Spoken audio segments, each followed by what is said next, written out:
Hi guys, Kelly here from Body Fit Solutions. I wanted to give you a few little tips of how you can keep yourself moving, having good posture if you sit a lot of your day.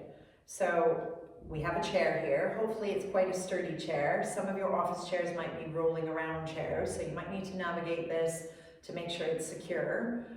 You could use the edge of your desk potentially for some of these.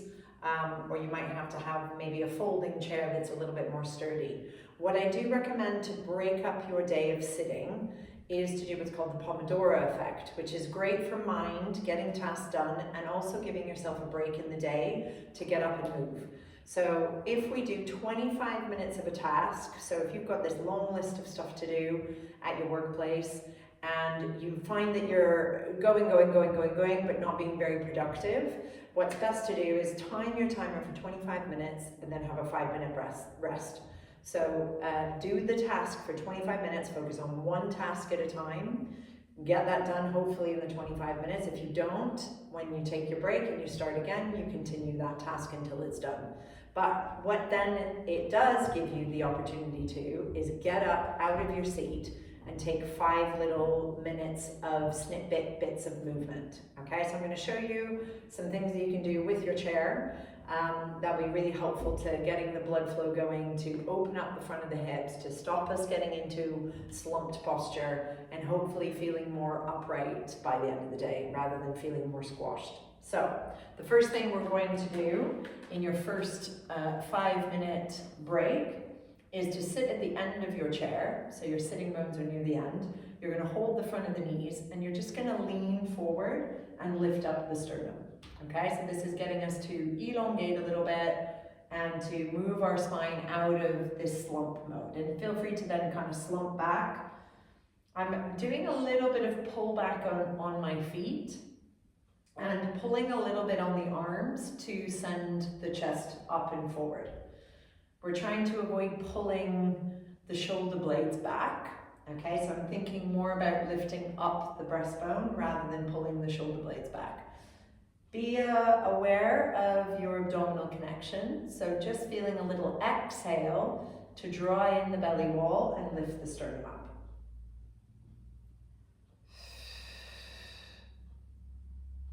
And maybe these little breaks are only a minute. That's fine. And then you get up, walk around, grab a cup of tea, grab a water, and then come back and do your task again. Okay?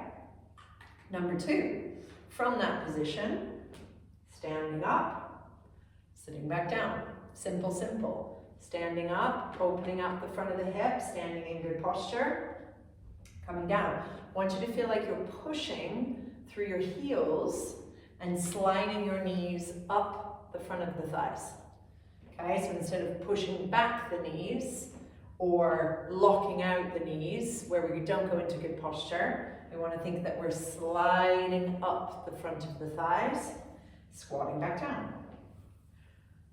And just doing a little bit of that, getting out of the seated posture, is going to activate the back of the legs, it's going to open up your hips, and it's going to allow you to feel that you're not in that stuck sitting posture all day long. Okay? Number 3, so we're standing facing our chair. If this feels too high for you, maybe you've got a lower stool or something that you can work with here. But I'd like you to place your heel on your front edge of the chair, but also have the ability to place the whole foot down. You may want to take off your shoes. So I start very upright with my legs straight and my toes up, so I'm getting a little bit of stretch. Now for some of you, just being in this position, you already might feel the back of your legs, so that's great. If you can, we just tip forward a little bit with a very straight back, and then you come back to vertical, reposition your foot, lean forward a little bit so we get a little stretch in the back leg, and then challenge number 3 is to lift up into a little balance. So heel on, leg straight, tipping forward, coming back, full foot, leaning forward into the hip, come back, lift the leg. And if you want to add a little bit more, if we rotate the upper back a little bit towards the leg, this is a very functional movement. So heel, leg straight, hip hinge, foot flat, hip lean, balance, and rotate. Good, then obviously I'll do the same thing on the other side. So hip hinge, I'm thinking about the bottom of the pelvis, the base of the bum, tipping backwards. Notice how my chest is more forward, so we don't want to go into kind of a slump back position. Even if your movement is very, very tiny, that's great.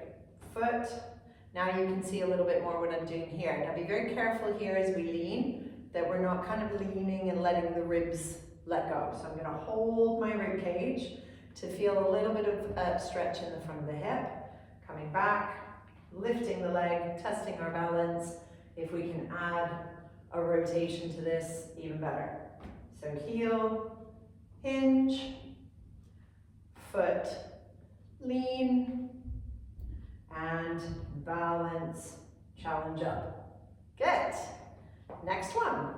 So these are all little snippets you can do through the day, right? Really challenge yourself to do little bite-sized bits of movement rather than thinking you have to do a massive workout, okay? Now, this is suitable for those of you that have good wrist alignment and you're not on a wobbly chair. Please don't do this if you have a wobbly chair. You could do this on your desk instead. So we're gonna place the hands on the top of the chair, and we're going to shift our weight back with a slightly bent knee. We want to try and get this flat back position that then stretches a little bit into our back of legs again.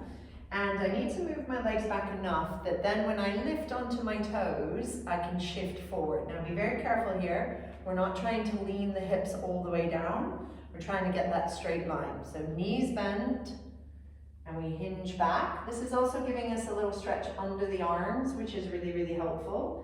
Okay, and you see I don't want my chair to be sliding around here. This is very dangerous. So you could do this on your desk, okay? Even if it's a little bit higher, this will really get a great movement in the hips. It's going to give you a nice little stretch in the arms. It's a little bit of core as we lean forward. And back.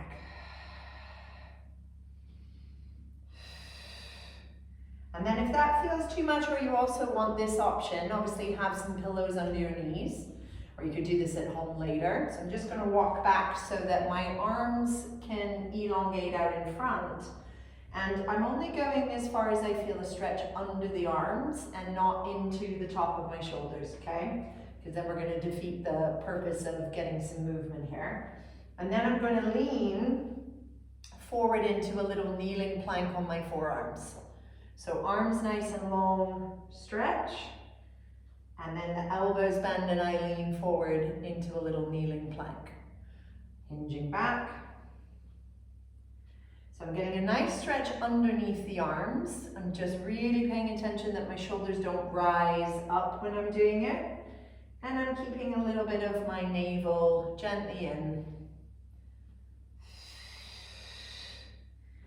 And coming back up. So you can do the standing version, the kneeling version, a bit of both.